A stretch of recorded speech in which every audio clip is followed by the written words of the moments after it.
Du behøver ikke at tage til Sverige eller andre vintereksotiske steder for at få en tur på ski. Vi er i naturområdet Hedeland øst for Roskilde. Her ligger Sjællands største skibakke. Sådan en god lørdag søndag, jamen så er der op mod 10.000 mennesker herude sådan en lørdag søndag. Det er Roskilde Skiklub og et hold af frivillige, som driver skipisten, som er åbent hverdage fra 17 til 20 og i weekenden fra 10 til 17. Og det er således, at folk de selv finder deres støvler herude, så de finder nogen, der passer dem.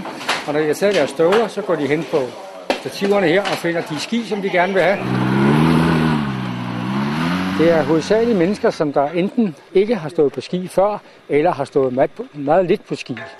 Og så har vi også en lille flok af mennesker, som der kan stå på ski, men måske har købt nyt udstyr, og så vil de gerne lige ud og afprøve det herude, inden at de skal ned sydpå eller nordpå og stå på ski. Men selvom det hverken er Val d'Isère eller Isaberg, så er der stor begejstring hos de mange besøgende denne aften. Ja, nu er jeg ikke den bedste snowboardløber, men jeg synes, den er fin. Den er ok. Jeg synes, den er rigtig fed herude. Det er også fedt, så man ikke ligger så langt fra at bo hen i Tune, så det er rigtig fedt at komme ud og kunne stå på ski og snowboard herude. Det er rigtig svært, fordi det er første gang, jeg har kørt der. Så jeg tænker, at jeg kommer herud resten af ugen og hele weekenden, hvis der er sne. For det er en rigtig god måde at øve, tænker jeg.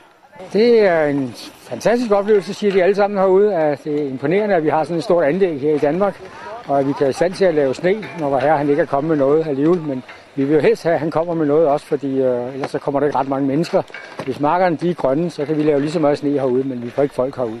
Naturlig sne er der masser af i disse dage, og ifølge DMI skulle temperaturen gerne holde sig under frysepunktet, i hvert fald en uge frem.